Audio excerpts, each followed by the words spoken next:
उत्तराखंड के ब्रह्मपुर गांव का ये हॉरर वीडियो आपके रूह को कांपने पर मजबूर कर देगी।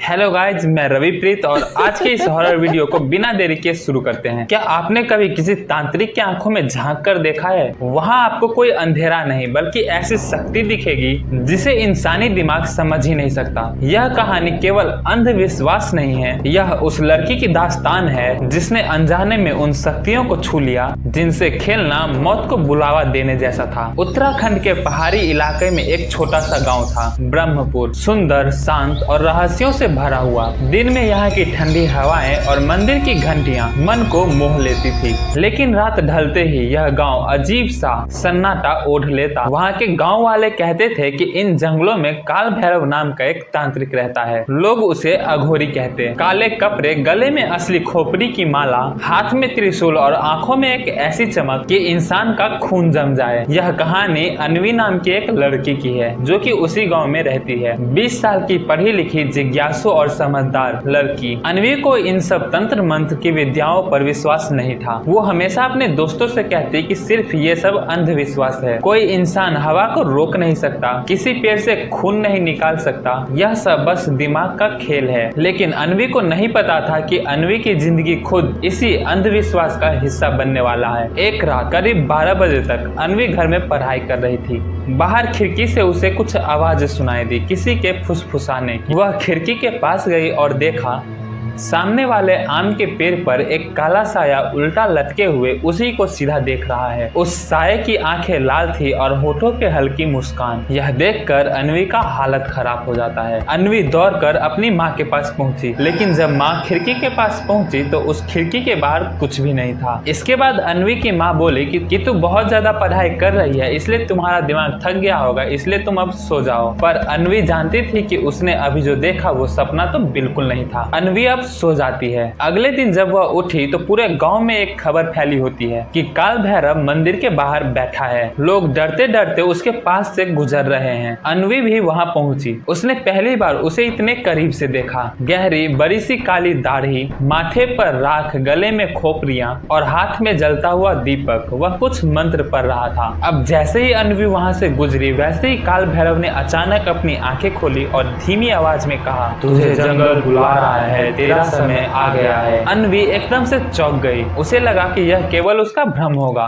लेकिन तभी ही उसका पूरा शरीर कांप उठा। उस रात अन्वी को नींद नहीं आई। वह जब भी आंख को बंद करती उसे वह लाल आंखें याद आ जाती। करीब 2 बजे अचानक उसके कमरे की दीवार से लाल लाल पानी जैसा कुछ टपकने लगा, मान लो कि जैसे कि खून हो। यह देखकर अन्वी एकदम से चीख उठी। चीख सुनने के बाद पूरे परिवार वाले अचानक से अन्वी के रूम के तरफ दौड़े, लेकिन सब देखा तो दीवार एकदम से साफ थी। इतना सब होने के बाद अन्वी के माता पिता को भी शक होने लगा कि जरूर कोई ना कोई बात तो जरूर है। गाँव के बुजुर्ग रघुनाथ बाबा ने अन्वी के पिता को बुलाया और कहा कि काल भैरव कोई साधारण तांत्रिक नहीं है, वह प्रकृति की उन शक्तियों से खेलता है जिनसे इंसानों को दूर रहना चाहिए, और अगर उसने अन्वी पर नजर डाल दी है तो वह अब सुरक्षित बिल्कुल नहीं है। अब ये तीसरी रात थी। अन्वी को सपना आया। वह जंगल के एकदम बीच में खड़ी थी। चारों तरफ आग जल रही थी और बीच में काल भैरव बैठा था। उसके हाथ में एक खोपड़ी थी जिसके अंदर से किसी औरत की चीखने की आवाज आ रही थी। काल भैरव बोला, तेरी आत्मा अधूरी है, तू जंगल में आ, तेरी सच्चाई यही है। यह देखते ही अन्वी एकदम से चीखते हुए उठी और देखा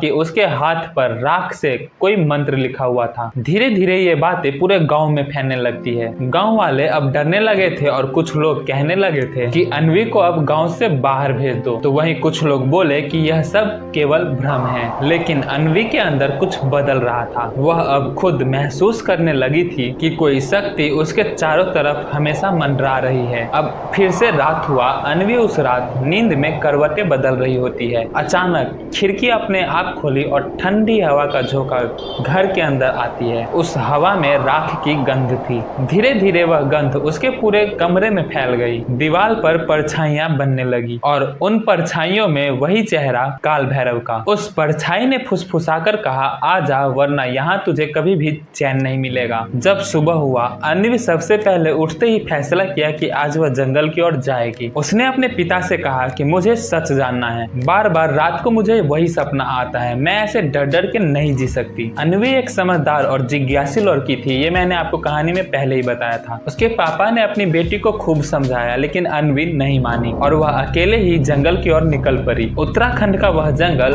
बहुत ही घना था, ऊंचे ऊंचे पेड़ थे, बीच बीच में अजीब परछाइयों की आवाजें और हवा में नमी के साथ एक अनजाना सा डर। अन्वी जब उस जंगल में थी तो अन्वी को ऐसा फील हुआ कि कोई अनजानी ताकत उसे अपनी ओर खींच रही है। हर कदम के साथ उसे ऐसा फील होता कि नीचे से जमीन हिल रही हो, कभी पेड़ों से राख झरती, कभी ठंडी हवाओं के बीच फुसफुसाहट की आवाज सुनाई देती। अन्वी अन्वी। अब थोड़ी दूर चलते ही उसने देखा कि वहाँ एक चिता जल रही है, लेकिन वहाँ पर कोई भी इंसान मौजूद नहीं है और जो चिता जल रही थी उसकी आग लाल नहीं हरी थी। अन्वी उसे देखती है और बस देखती ही रह जाती है। डर से उसकी आंखें बड़ी हो गई थी और वह आगे बढ़ती गई। तभी अचानक से उस चिता से एक औरत का हाथ बाहर आया और उसकी चीख भी बाहर तक आवाज आई, बचाओ मुझे, बचाओ। अन्वी डर कर पीछे हटी और गिर पड़ी, लेकिन जैसे ही उसने वापस से उसे देखा तो वहाँ पर वैसा कुछ भी नहीं था। तभी अचानक पेड़ों के बीच से काल भैरव निकला। उसकी आंखें पहले से ज्यादा लाल थी और हाथ में राख से भरा हुआ कटोरा। वह बोला, तुझे बुलाने में मुझे 3 रातें लगी है, अब जब तुम आ गई हो तो तुम्हें तुम्हारी सच्चाई दिखलाऊंगा। अन्वी कांपते हुए बोली कि मुझसे तुम्हें क्या चाहिए। काल भैरव बहुत ही क्रीपी आवाज में हंसता है और कहता है कि यह बात मुझसे मत पूछ, यह बात इन प्रकृति की शक्तियों से पूछ, क्योंकि तू उनके लिए ही चुनी गई है। इतना कहकर काल भैरव ने राख को जमीन पर पटकी और कुछ मंत्र पढ़ने लगा। जैसे ही उसने मंत्र पूरा किया, आसमान पूरा बादल से घिर गया,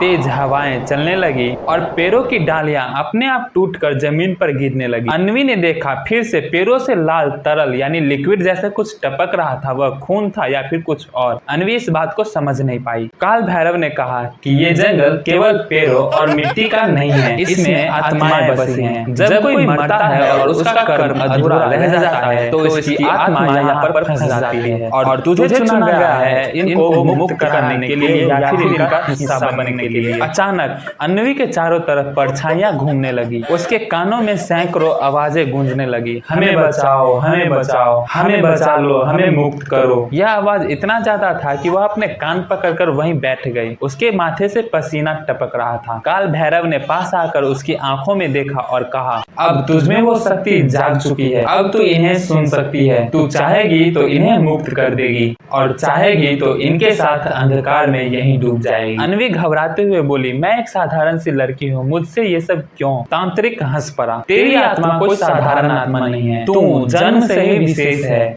तेरे पिछले जन्मों का कर्ज है जिसे तू चाहे तो उतार सकती है। अन्वी किसी भी तरह वहां से भागकर अपने घर को चली जाती है। अन्वी की हालत खराब थी, उसके चेहरे पर थकान, आंखों में डर। जब उसके माँ ने उसे देखा तो उससे पूछा कि अन्वी क्या हुआ, तू इतनी डरी हुई क्यों है? अन्वी बस इतना सा जवाब दे पाई कि यह जंगल सचमुच भूतों से भरा हुआ है माँ, और वो तांत्रिक। उसने कहा कि उससे मेरा कोई रिश्ता है। अब धीरे धीरे यह बातें गाँव में फैल जाती है। लोग कहने लगते हैं कि अन्वी अब इस गाँव में नहीं रह सकती है। कुछ लोग डरने लगे कि अगर तांत्रिक ने उसे पकड़ लिया तो पूरा गांव बर्बाद हो जाएगा। लेकिन अन्वी के पिता ने उसका साथ नहीं छोड़ा। उन्होंने कहा कि मेरी बेटी निर्दोष है, अगर किसी से लड़ना है तो मैं लड़ूंगा। रहस्य गहराता गया। रात होते ही अन्वी को फिर से वही आवाजें सुनाई देने लगी। वह अपनी खिड़की पर गई और देखा पूरा जंगल उसकी तरफ देख रहा है, जैसे हर पेड़ की आंखें हो। अचानक उसने महसूस किया कि उसकी हथेली पर खुद ब खुद कोई मंत्र लिखा जा रहा है, उसी के खून से। अन्वी डर के मारे रो पड़ी, पर उसके मन में कहीं न कहीं यह एहसास भी था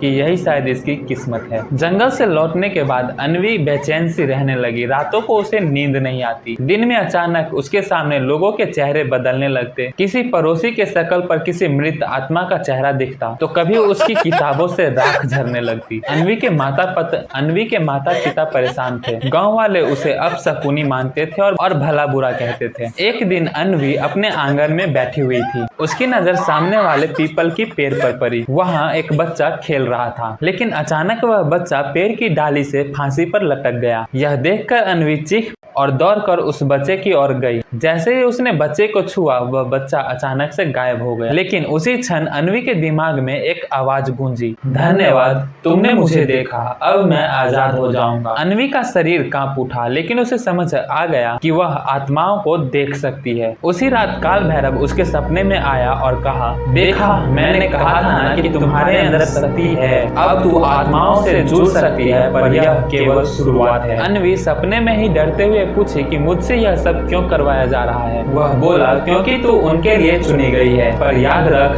हर आत्मा शांति नहीं चाहती, कुछ आत्माएं तुझे अपना बना लेगी। अगले दिन शाम को जब अन्वी अपने कमरे में अकेले बैठी हुई थी, तभी अचानक दरवाजा अपने आप ही बंद हो जाता है और खिड़कियां झूमने लगती है। अंधेरे में सैकड़ों फुसफुसाहटें गूंजने लगती है, हमें मुक्त कर, हमें जीने दे, या फिर तू ही मर जा। कमरे का शीशा टूट गया और उसमें से एक काली परछाई निकली, जिसने अन्वी का गला दबोच लिया। अन्वी तड़प रही थी। अचानक उसके हाथों से एक तेज रोशनी निकली और सारी आत्माओं को भस्म कर दिया। अन्वी यह देखकर हैरान रह गई जब उसे पता चला कि उसके अंदर सिर्फ आत्माओं को देखने की शक्तियां ही नहीं है, बल्कि उसे खत्म करने की भी शक्तियां मौजूद है। गाँव वालों में अब और भी ज्यादा डर का माहौल था। लोग कहते कि यह लड़की अब केवल कोई इंसान नहीं रही, इसके पास कोई दानवी शक्तियां हैं। कुछ लोग उसे मारने की सोचने लगे, लेकिन बुजुर्ग रघुनाथ बाबा ने कहा, वे गांव के बुजुर्ग भी थे और थोड़े समझदार भी थे। उन्होंने कहा कि यह लड़की वरदान है, अगर यह लड़की चाहे तो गांव को बचा सकती है। अन्वी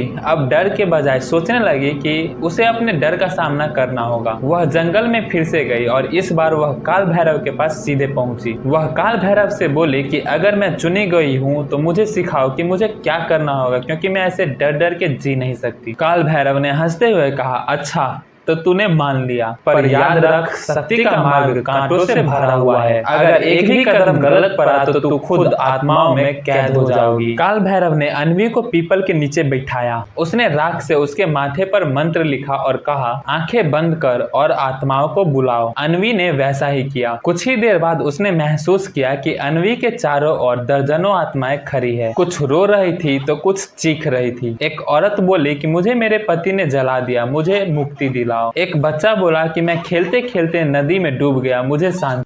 अन्वी के आंखों से आंसू गिरने लगे। उसने मंत्र दोहराया और अचानक उसके हाथों से रोशनी निकलने लगी। धीरे धीरे वो आत्माएं गायब होने लगी। काल भैरव ने मुस्कुराते हुए कहा, देखा, तू कर सकती है, लेकिन यही शक्ति मैंने अगर गलत दिशा में मोड़ दिया तो तू सबसे बड़ी विनाशक बन जाएगी। अन्वी चौंक कर बोली, मतलब? वह बोला, यह जानने के लिए अभी सही समय नहीं है, तू सब समझ जाएगी। इतना सब होने के बाद अन्वी जब रात को सोने के लिए जाती है तो वह उसने देखा कि पूरा गांव जल रहा है और लोग चीख रहे हैं और उनके बीच में अन्वी खड़ी है और उसके हाथों से आग निकल रही है।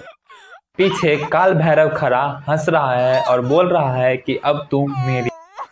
अन्वी नींद से एकदम चौंक कर उठ खड़ी होती है। उसने माथे से अपना पसीना पोंछा। उसे समझ आ गया कि तांत्रिक का मकसद केवल आत्माओं को मुक्ति दिलाना नहीं है, बल्कि कुछ और भी है। अगली रात अचानक गांव में कुएं से चीखें सुनाई देने लगी। गांव के लोग दौड़े तो देखा कुएं से काले धुएं की परछाई निकल रही थी। उन्होंने गाँव वालों पर हमला कर लोग इधर उधर भागने लगे। कोई कुछ समझ नहीं पा रहा था कि यह क्या हो रहा है। अन्वी आगे बढ़ी, उसने मंत्र पढ़ा। उसके हाथों से एक अजीब सी रोशनी बाहर आने लगी।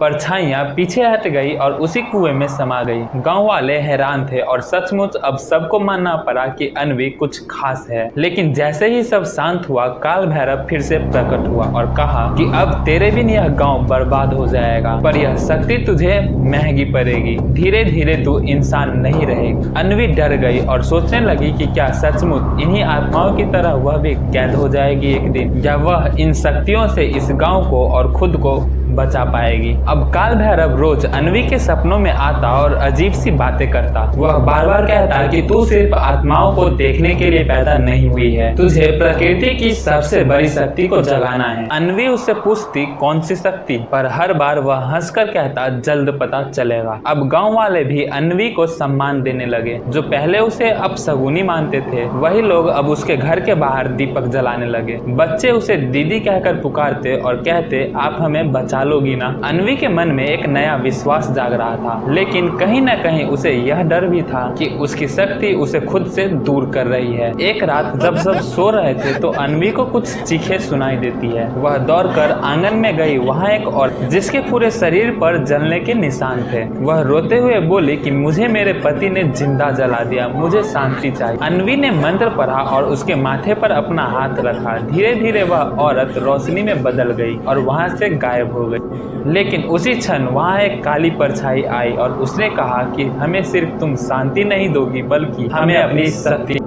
वह परछाई अन्वी पर टूट पड़ी। अन्वी ने हाथ उठाया, रोशनी निकली और वह आत्मा गायब हो गई। लेकिन जाते जाते उसने कहा कि काल भैरव तुझे हमारे लिए तैयार कर रहा है और तू हमारी रानी बनेगी। अन्वी कांप गई और उसने समझा कि काल भैरव आत्माओं को केवल मुक्त नहीं कराना चाहता बल्कि उन्हें अपने काबू में लाकर किसी और मकसद के लिए उसे इस्तेमाल करना चाहता है। वह भागकर रघुनाथ बाबा के पास गई और उन्हें सब कुछ बता दिया। बाबा ने गहरी सांस लेते हुए कहा कि मुझे यही डर था। काल भैरव सिर्फ तांत्रिक नहीं है, वह आत्माओं का स्वामी बनना चाहता है और इसके लिए उसे तेरी शक्ति की जरूरत है।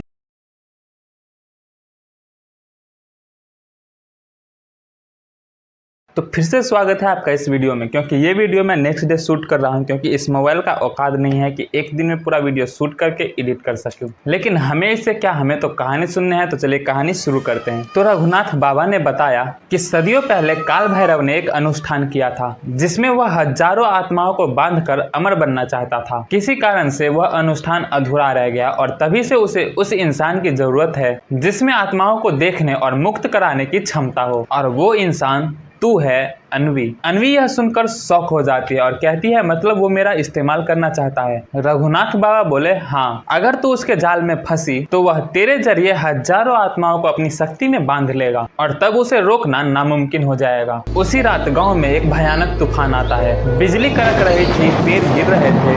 गांव के मंदिरों में अचानक घंटियां अपने आप जोर जोर से बजने लगी। लोग डरकर घरों में छुपने लगे। पर अन्वी ने देखा मंदिर के सामने काल भैरव खड़ा है और उसके चारों तरफ दर्जनों आत्माएं घूम रहे हैं। वह जोर जोर से मंत्र पढ़ रहा था और हर मंत्र के साथ आत्माएं चीख रही थी। अब अन्वी को समझ आ गया कि यह वही अनुष्ठान है जिसके बारे में रघुनाथ बाबा ने उसे बताया था। अन्वी मंदिर की ओर दौड़ी और उसने चिल्लाकर कहा, रुक जा काल भैरव, तू इन आत्माओं को गुलाम नहीं बना सकता। काल भैरव हंसता है और कहता है, तू सोचती है कि तू मुझे रोक सकती है? तू तो खुद इस खेल का एक मोहरा है, तेरी शक्ति भी मेरी है। उसने हाथ उठाया और अचानक अन्वी के शरीर से एक रोशनी बाहर आने लगी और उसकी सारी शक्ति खींचने लगी। अन्वी दर्द से चीखने लगी, लेकिन तभी वही आत्माएं जिसे अन्वी ने मुक्त किया था, वही आत्माएं अचानक से प्रकट हुई। उन आत्माओं ने कहा कि तूने हमें शांति दी है, अब हम तुम्हें अकेला नहीं छोड़ेंगे। वे सब मिलकर काल भैरव की ओर बढ़ी। कुछ आत्माएं उस पर झपटी तो कुछ अन्वी को रोशनी भेजने लगी। अब अन्वी की शक्ति लौट आई। उसने जोर से मंत्र पढ़ा और काल भैरव पर हमला किया। काल भैरव तड़पने लगा। अब उसका शरीर धीरे धीरे बदलने लगता है। उसके चेहरे से इंसानी शक्ल हट गई और वहाँ सिर्फ राख, खोपड़ी और आग बची। वह गरज कर बोला, तू सोचती है कि तू जीत सकती है, अभी खेल बाकी है। वह काले धुएं में बदलकर वहाँ से गायब हो जाता है। यह सब देखकर गांव वाले खुशी बनाने लगे और सबने कहा कि अन्वी ने हमें बचा लिया, अब हमारा गांव सुरक्षित है। पर अन्वी यह बात जानती थी कि यह जीत अभी अधूरी है, क्योंकि काल भैरव अभी भी जिंदा है। वह लौटेगा और इस बार और भी ज्यादा भयानक रूप में। उस रात अन्वी ने सपना देखा, हजारों आत्माएं आसमान में घूम रहे हैं। बीच में काल भैरव खड़ा था और वह हंस रहा था। उसने कहा, जल्द मिलेंगे अन्वी, और इस बार तू खुद मेरे पास आएगी अपनी मर्जी से। यह देखकर अन्वी का नींद टूट जाता है। अन्वी की आंखों में आंसू थे, पर दिल में दृढ़ निश्चय कि अगर वो लौटा तो मैं उससे जरूर सामना करूंगी। कुछ दिन तक गांव में शांति बनी रहती है। लोग सोचते हैं कि अब सब कुछ पहले जैसा हो गया है और सब कुछ समाप्त हो गया है, लेकिन अन्वी जानती थी कि ये खामोशी तूफान से पहले का खामोशी है। एक रात अचानक आसमान काला हो गया, बादल गरजने लगते हैं, जंगल से अजीब सी आवाज आने लगती जैसे हजारों लोग एक साथ रो रहे हों। अन्वी समझ जाती है कि काल भैरव अब लौट आया है। आधी रात को अन्वी के कमरे में राख उड़ने लगी। उस राख से काल भैरव का चेहरा बनता है और उसने कहा, अन्वी अब समय आ गया है, तू चाहे तो भाग ले, पर तेरी आत्मा अब मेरी है। अन्वी ने पूरे साहस से कहा, नहीं, मैं तेरे साथ नहीं जाऊंगी। काल भैरव कहता है कि तू अपनी मर्जी से नहीं चल सकती, सब पहले से लिखा हुआ है, तू मेरी शक्ति का हिस्सा बनेगी। अगले दिन सुबह हुआ और सुबह के साथ चीख पुकार शुरू हो जाती है। कुएं, पेड़ और यहाँ तक कि मंदिर की मूर्तियां से काली परछाई निकल कर लोगों पर हमला कर रहे हैं। लोग इधर उधर भाग रहे थे, बच्चे रो रहे थे और पूरा गांव में दहशत था। अन्वी यह सब सुनकर घर से बाहर आती है। उसने हाथ उठाया और मंत्र पढ़ा। उसकी रोशनी से कुछ आत्माएं तो शांत हो गई, लेकिन हजारों की संख्या में आत्माएं अभी भी गांव में छा रही थी। रघुनाथ बाबा दौड़ते हुए हाफते हुए आए और बोले, अन्वी, अब सिर्फ एक ही तरीका है, तुझे काल भैरव का सामना करना होगा, तभी यह सब खत्म हो सकता है। पर अन्वी को डर लगता है। वह कांपते हुए बोली, अगर मैं हार गई तो? तब बाबा ने गंभीर होकर कहा, फिर सिर्फ ना तू बल्कि यह पूरा गांव और ये आत्माएं हमेशा के लिए अपना मुक्ति खो देगा। अब अन्वी अकेले ही जंगल की ओर बढ़ जाती है। जंगल पहले से ज्यादा खौफनाक लग रहा था। पेड़ों से खून टपक रहा था, जमीन पर राख बिछी थी और हवा में जिंखें गूंज रही थी। तब उसकी नजर काल भैरव पर गई, जो कि खोपड़ियों के ढेर पर बैठा हुआ था। उसके चारों ओर आत्माएं घूम रही थी। उसने गरज कर कहा, स्वागत है अन्वी, आज तेरा भाग्य पूरा होगा। अन्वी ने मंत्र पढ़ा और रोशनी निकली। काल भैरव ने काला धुआं फैलाया। रोशनी और अंधकार आपस में टकरा गए। जंगल कांप उठा, पेड़ गिरने लगे और धरती कांप गई। अन्वी ने पूरी ताकत लगाई, पर काल भैरव पहले से ज्यादा शक्तिशाली हो चुका था। उसने हंसते हुए कहा, तेरी शक्ति मेरे वजह से है, मैं चाहूँ तो तुझे यहीं खत्म कर दूं। अचानक वही आत्माएं जिनकी मदद अन्वी ने पहले की थी, वही आत्माएं एक एक करके बाहर अन्वी के पास आने लगी। वे बोले कि हम सब तुम्हारे साथ हैं, और अन्वी की शक्ति कई गुना ज्यादा बढ़ जाती है।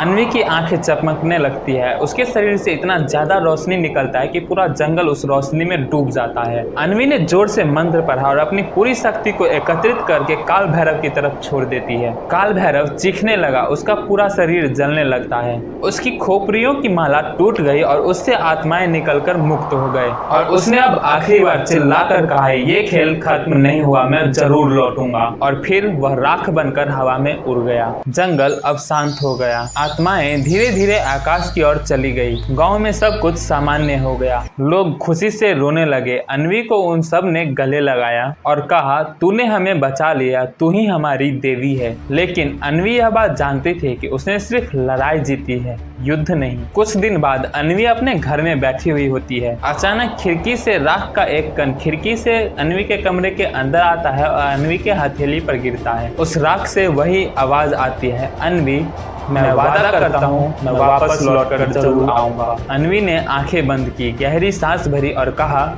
मैं भी इसके लिए तैयार हूँ। तो दोस्तों, यही थी अन्वी और काल भैरव की कहानी। क्या सचमुच तांत्रिक और आत्माओं जैसी शक्तियाँ होती है, या यह सिर्फ इंसानी डर है? जो भी हो, इतना तो तय है, डर वही असली है जो हमारे खुद के अंदर है। वैसे इस कहानी का सेकेंड पार्ट भी है, क्योंकि काल भैरव वापस आता है। अगर आपको सेकेंड पार्ट जानना है तो कमेंट में एक भी कमेंट यदि आया कि हाँ मुझे सेकेंड पार्ट चाहिए, तो मैं उनके लिए वीडियो जरूर बनाऊंगा। और ऐसे ही हॉरर वीडियोस के लिए लाइक और चैनल को सब्सक्राइब जरूर कर लेना, ताकि आपको मेरे और भी ज्यादा वीडियोस मिलते रहें। मिलते हैं किसी नेक्स्ट वीडियो में, तब तक के लिए बाय बाय।